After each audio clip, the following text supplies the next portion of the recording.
ಇವತ್ತು ಕೆಂಪುಗಲ್ಲು ಮತ್ತು ಮರಳಿಗೆ ಸಮಸ್ಯೆ ಖಂಡಿಸಿ ಪ್ರತಿಭಟನೆ ಧರಣಿಯನ್ನು ಮಾಡ್ತಿದ್ದೀರಾ, ಯಾಕೋಸ್ಕರ ಇದ್ರ ಬಗ್ಗೆ ಏನಂತ ಹೇಳಿ? ನೋಡಿ, ಕರ್ನಾಟಕದಲ್ಲಿ ಇರ್ತಕ್ಕಂಥ ಕಾಂಗ್ರೆಸ್ ಸರ್ಕಾರ ಬಡವರ ವಿರೋಧಿ ಸರ್ಕಾರ ಆಗಿರುವಂತದ್ದು, ಕಾರ್ಮಿಕರ ವಿರೋಧಿ ಸರ್ಕಾರ ಆಗಿದೆ. ನಾಳೆ ಮಾಡ್ತೇನೆ ಅಂತ ಹೇಳಿ 4 ತಿಂಗಳನ್ನು ಈಗ ಕಳೆದೋಯ್ತು. ಕೆಂಪು ಕಲ್ಲು ಮತ್ತು ಮರಳಿಗೆ ಸಂಬಂಧಪಟ್ಟಂತೆ ಇದು 2ನೇ ಪ್ರತಿಭಟನೆ ನಾವು ಮಾಡ್ತಾ ಇರುವಂತದ್ದು.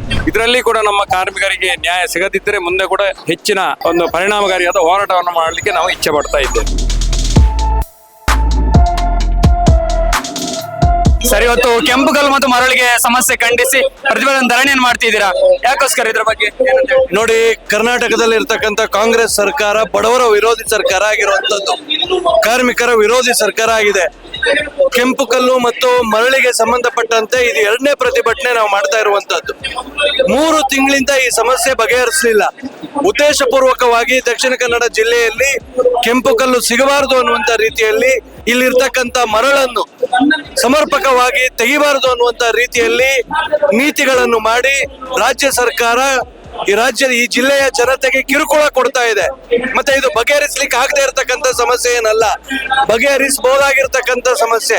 ಆದ್ರೆ ಉದ್ದೇಶಪೂರ್ವಕವಾಗಿ ಇವತ್ತು ಈ ಕೆಲಸಗಳನ್ನು ಮಾಡ್ತಾ ಇರುವಂತದ್ದಿದೆ. ದಕ್ಷಿಣ ಕನ್ನಡ ಜಿಲ್ಲೆಯ ಭಾರತೀಯ ಜನತಾ ಪಾರ್ಟಿಯ ಎಲ್ಲಾ ಶಾಸಕರು, ಸಂಸದರು ಮತ್ತು ಜಿಲ್ಲೆಯ ಅಧ್ಯಕ್ಷರ ನೇತೃತ್ವದಲ್ಲಿ ಈಗಾಗಲೇ ಮುಖ್ಯಮಂತ್ರಿಗಳನ್ನು ಮತ್ತು ಇದಕ್ಕೆ ಸಂಬಂಧಪಟ್ಟವರಿಗೆ ಎಲ್ಲರಿಗೂ ಕೂಡ ಭೇಟಿ ಮಾಡಿ ಅವರಿಗೆ ಈ ಬಗ್ಗೆ ವಿವರಣೆಯನ್ನು ಕೊಡಲಾಗಿದೆ. ಆ ಸಭೆಗಳಲ್ಲಿ ನಮಗೆ ಆದಷ್ಟು ಬೇಗ ಇದರ ಪರಿಹಾರ ಮಾಡ್ತೇವೆ ಅನ್ನೋದು ಬಿಟ್ರೆ ಇವತ್ತಿನವರೆಗೆ ಈ ಪರಿಹಾರಕ್ಕೆ ಈ ಸರ್ಕಾರ ಇಳಿದಿಲ್ಲ. ನೋಡಿ, ಯಾವುದಕ್ಕೂ ಕೂಡ ಒಂದು ತಾಳ್ಮೆ ಅಂತ ಇರುತ್ತೆ. ನಾವು ಕೂಡ ಭಾರತೀಯ ಜನತಾ ಪಾರ್ಟಿಯಿಂದ ತಾಳ್ಮೆಯಿಂದ ನಾವು ಸರ್ಕಾರದ ಕಿವಿ ಹಿಂಡುವಂತ ಕೆಲಸವನ್ನು ಮಾಡ್ತಾ ಇದ್ದೇವೆ. ಇನ್ನು ಮುಂದಿನ ದಿವಸಗಳಲ್ಲಿಯೂ ಕೂಡ ಇವರು ಈಗ ನಮಗೆ ಇನ್ನೊಂದು 2-3 ದಿವಸದಲ್ಲಿ ಬಗೆಹರಿಸ್ತೇವೆ ಅನ್ನುವಂತ ರೀತಿಯಲ್ಲಿ ನಮಗೆ ಪ್ರತಿಕ್ರಿಯೆಗಳು ಅವ್ರು ಕೊಟ್ಟಿದ್ದಾರೆ.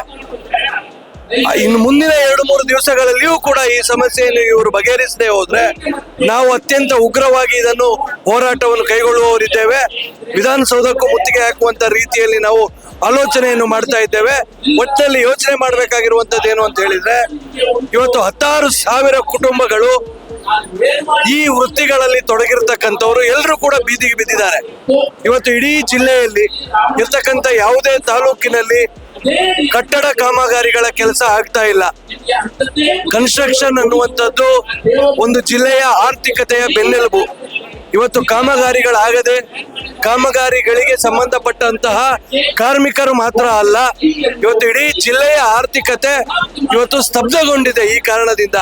ನಾವು ಮೊದಲು ಮಂಡಲ ಮಟ್ಟದಲ್ಲಿ ಪ್ರತಿಭಟನೆಯನ್ನು ಮಾಡಿದ್ದೇವೆ, ಎಲ್ಲ ಮಂಡಲಗಳಲ್ಲಿ. ಅದಕ್ಕೆ ರಾಜ್ಯ ಸರ್ಕಾರ ಕಿವಿಗೊಡ್ಲಿಲ್ಲ.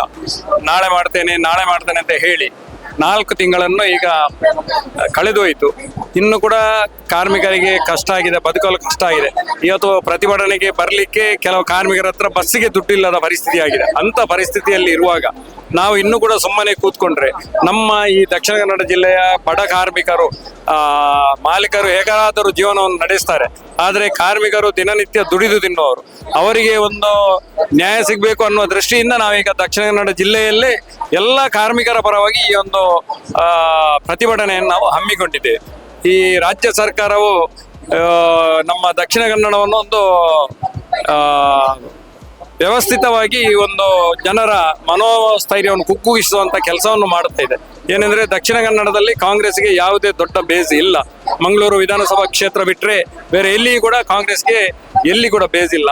ಅದನ್ನು ಒಂದು ಪುಡಿ ಮಾಡುವ ಒಂದು ದೊಡ್ಡ ಷಡ್ಯಂತ್ರ ಈಗ ರಾಜ್ಯ ಸರ್ಕಾರದಿಂದ ನಡೆಯುತ್ತಿದೆ. ಅದಕ್ಕೆ ಬೇಕಾಗಿ ನಾವು ಈ ಹೋರಾಟವನ್ನು ಹಮ್ಮಿಕೊಂಡಿದೆ.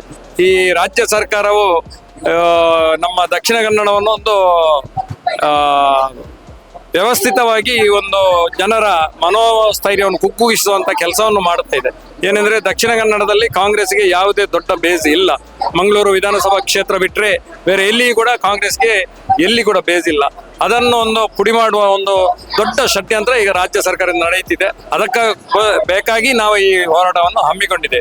ಇದರಲ್ಲಿ ಕೂಡ ನಮ್ಮ ಕಾರ್ಮಿಕರಿಗೆ ನ್ಯಾಯ ಸಿಗದಿದ್ದರೆ ಮುಂದೆ ಕೂಡ ಇನ್ನೂ ಹೆಚ್ಚಿನ ಒಂದು ಪರಿಣಾಮಕಾರಿಯಾದ ಹೋರಾಟವನ್ನು ಮಾಡಲಿಕ್ಕೆ ನಾವು ಇಚ್ಛೆ ಪಡ್ತಾ ಇದ್ದೇವೆ.